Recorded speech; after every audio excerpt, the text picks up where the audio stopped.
Bismillahirrahmanirrahim. Assalamualaikum warahmatullahi wabarakatuh. Baik, di sini saya akan menjelaskan teknik-teknik inhalasi atau nebulizer. Jadi yang pertama yang harus kita lakukan yaitu menyapa pasien, memperkenalkan diri, lalu kita menanyakan keluhan pasien. Kemudian setelah itu kita akan menjelaskan apa yang akan kita lakukan, menjelaskan tujuan dan manfaatnya. Jadi tujuannya ini agar keluhan yang pasien derita itu bisa berkurang, semisal dahaknya dapat berkurang atau menghilang dan bronkospasmanya juga dapat menghilang. Jadi indikasi dari pemeriksaan ini yang pertama itu penderita yang mengalami asma bronkial, PPOK dan lain-lain. Setelah itu kita akan mempersiapkan alat dan bahan. Jadi yang pertama ini ada main unit, kemudian yang kedua itu ada nebulizer kit. Jadi yang ketiga itu ada masker mouthpiece. Yang keempat itu ada obat-obatan dan juga ada aeros. Setelah itu kita akan melihat apakah alat yang kita siapkan ini berguna dengan baik. Jadi kita menghubungkan dengan sumber tegangan. Setelah itu kita aktifkan terlebih dahulu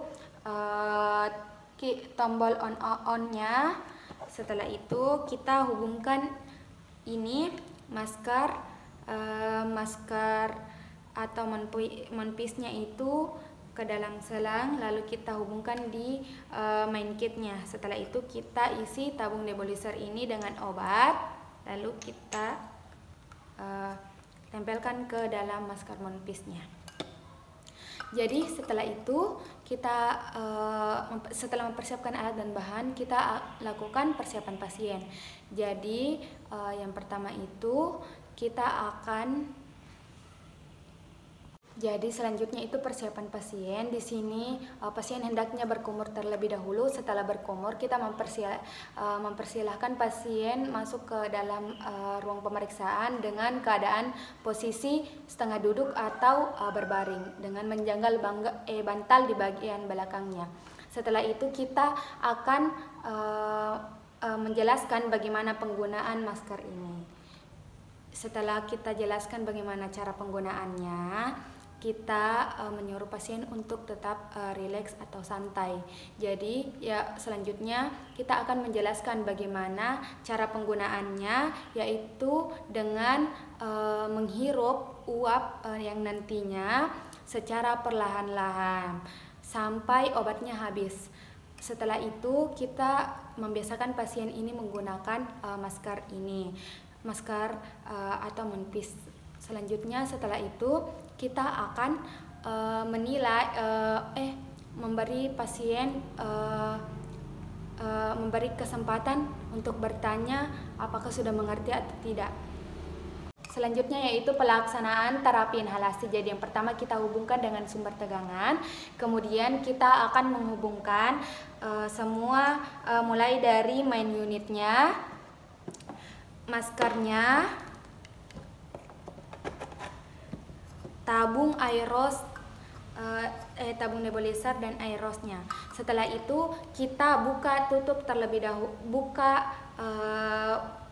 tabung nebulizer terlebih dahulu, lalu kita berikan obat sesuai dengan dosis yang telah kita tentukan.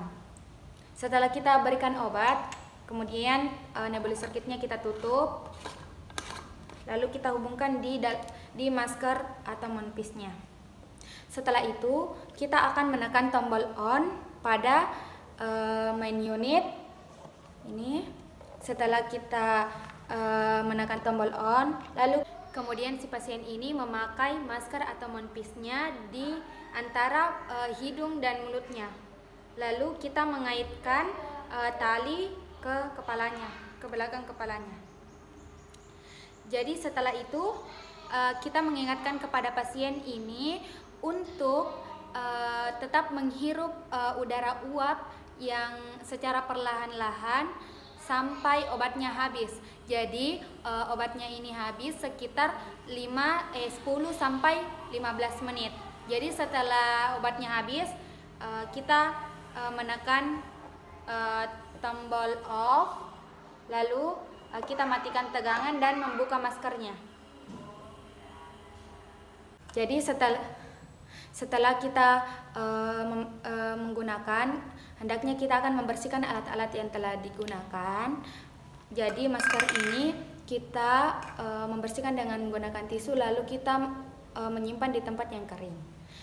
Setelah kita membereskan alat-alat yang telah kita gunakan, hendaknya kita langsung ke pasien menanya bahwa pemeriksaan terapi inhalasi itu telah kita lakukan, dan juga kita harus menanyai kepada pasien apakah ada perubahan setelah melakukan terapi inhalasi itu sendiri. Jadi semisal jika tidak ada perubahan pada pasien ini, kita akan melakukan terapi inhalasi lagi. Tapi jika sudah ada perubahan, baik misalnya sesaknya berkurang, dahaknya juga berkurang, itu menandakan bahwa pemeriksaan kita berhasil. Jadi mungkin itu saja dari terapi inhalasi atau nebulizer. Sekian dari saya. Wassalamualaikum warahmatullahi wabarakatuh.